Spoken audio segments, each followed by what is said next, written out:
So yan Lik, itesting na natin Lik yung rudder.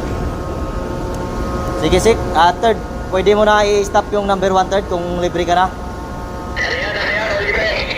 I-stop mo na yung number 1 para masubukan natin yung number 2. Sige, ako mag-stop dito o ikaw? Ikaw na mag-stop. Patayin mo na. Manual mo muna. Oh Roger, i-manual mo muna.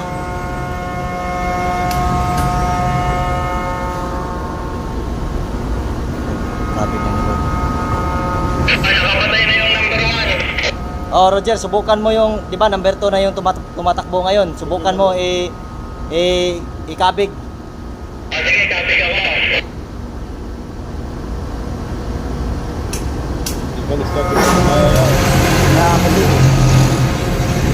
Yes! Thank you Lord.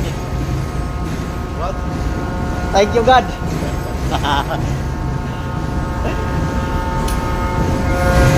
Yay! Thank you Lord. Yes.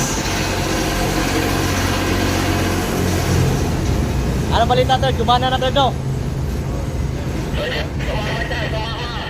Oh Roger, gumana na, confirm. Gumagana na.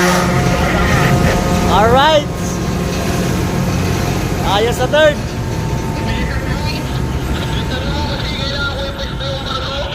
Oh Roger, ikaw na bahala dyan. Ikabig mo na sa rumbo mo. Gamitin mo yung number 2 para masubukan natin yung quality nito. Steady ko muna ang number.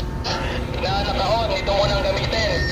Oh Roger, steady mo na number 2, i-service mo na para malaman natin kung yung yung natapos na yung troubleshooting para ma-confirm natin na fully functional na yung steering number 2.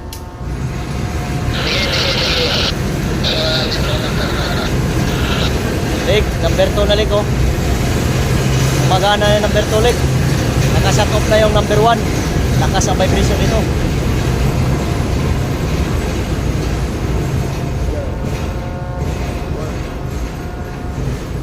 Gana yung number 2 na, naka-service.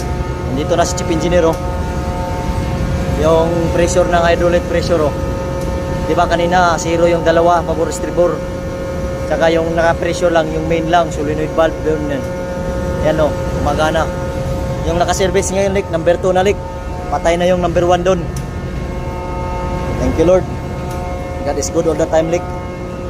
Glory to God. Si Chief Engineer Lik oh, Egyptian. Chief Engineer. Chief Engineer.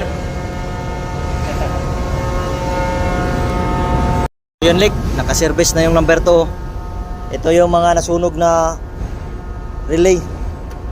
Meron tong natirang dalawang relay na hindi nasunog, pero pinalitan na lang natin dahil wala na nga oh.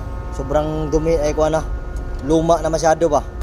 Pero tingnan mo Lik, yung nasunog na relay, pinalitan ko diretso. Nasunog din yung bagong relay oh.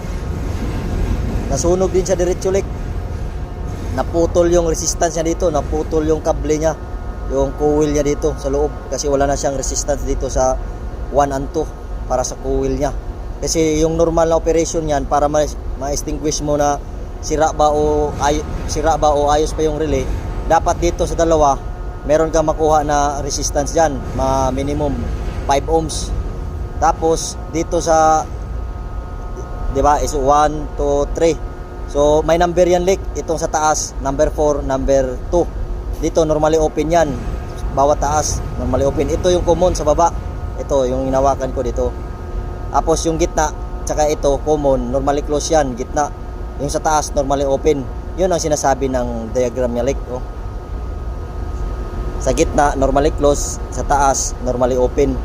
Kaya ayan Lik, kung testira natin Lik para makita nyo kung paano. Inakyat na natin dito sa taas Lik. Naka autopilot na to. Ang ginagamit dito ni third is number 2 na. Ayan o, stop na yung number 1. Number 2 yung naka-service ngayon. So yan, ayos na. Yung problema pala natin Lik, dito sa rotary switch ng ito, yung may NFU, FU dito sa loob niya. Yun sa previous na video, kita nyo yun doon na nagkaroon na siya ng open contact. So, tingnan natin sa manual ha.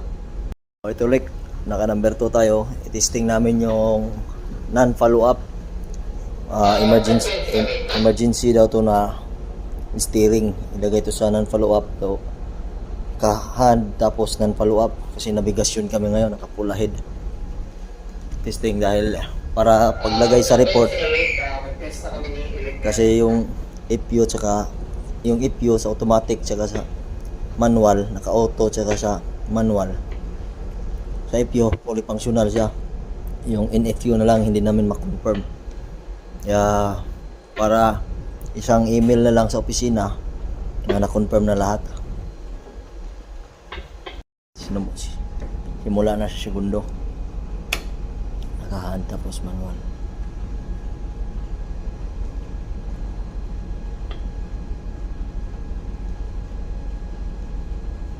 Yan, gumana na nga. Ay, thank you Lord. Yan o. Tapos, gumana siya lah. Ay, abot pala ito sa kwan, sik. Ganon pala yung procedure ng NFU, sik. Hanggang mo siya hinto, tapos babalik ka, ibalik mo rin siya sa kabila. May chip.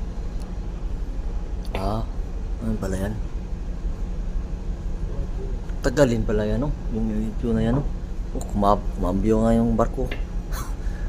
Oo, yan. Ano nga ito eh, fast ano. Yan yung rate of turn, no? Saan ba yung rate of turn? Yan. Cambio ng ano. Hindi na, pag sobra ka rin sa pabor, dito din siya sa pabor. Pero at least gumana, no? No. Oh. Ay, thank you Lord. Emergency.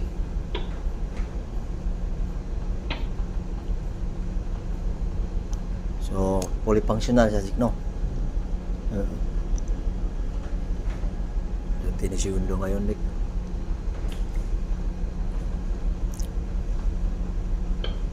So, 24 siya. Para, hindi na yan, mabidship natin kung yan yung gamitin.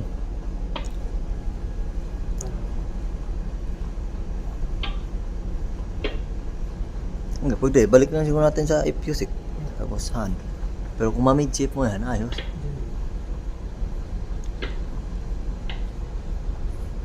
Yun o, parang midship na yan, sik. Ayos talaga. Midship na.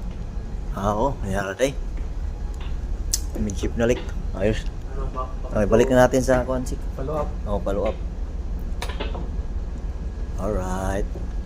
Ayos, lik. Confirm. Thank you Lord. God is good all the time. Tinira na ng segundo yun, naka-IPU na naman kami, follow up, tapos naka-hand steering siya. Ito segundo, sik. Watch out, sik. Nauwa si segundo, nauwa.